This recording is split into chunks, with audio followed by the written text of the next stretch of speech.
Is coffee good for you? Yes. But it depends on the kind of coffee and the quantity. We've come a long way from the cans of Folgers that filled our grandparents' cupboards, with our oat milk lattes, cold brews and frappuccinos. Some of us are still very utilitarian about the drink while others perform elaborate rituals. The fourth most popular beverage in the country, coffee, is steeped into our culture. Just the right amount can improve our mood. Too much may make us feel anxious and jittery. Is coffee good for me? Yes. In moderation, coffee seems to be good for most people. That's 3 to 5 cups daily, or up to 400 milligrams of caffeine.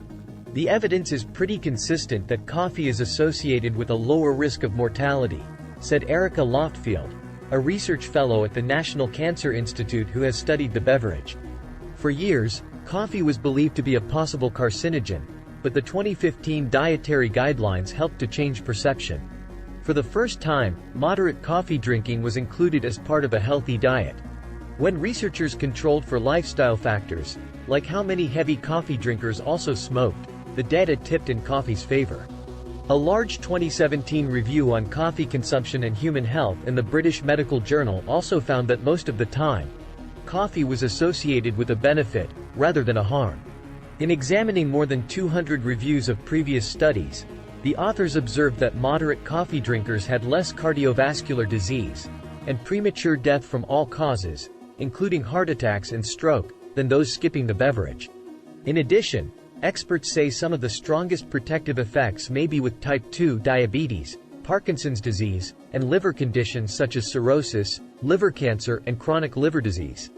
For example, having about 5 cups of coffee a day, instead of none, is correlated with a 30% decreased risk of type 2 diabetes, according to a meta-analysis of 30 studies.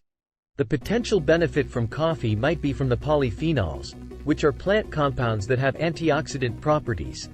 According to Dr. Giuseppe Grosso, an assistant professor in human nutrition at University of Catania in Italy and the lead author of an umbrella review in the Annual Review of Nutrition.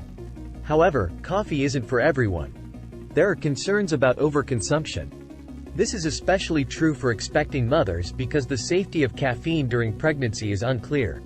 While the research into coffee's impact on health is ongoing, most of the work in this field is observational. We don't know for sure if coffee is the cause of the health benefits, said Jonathan Fallowfield, a professor at the University of Edinburgh, and co-author of the British Medical Journal review. These findings could be due to other factors or behaviors present in coffee drinkers.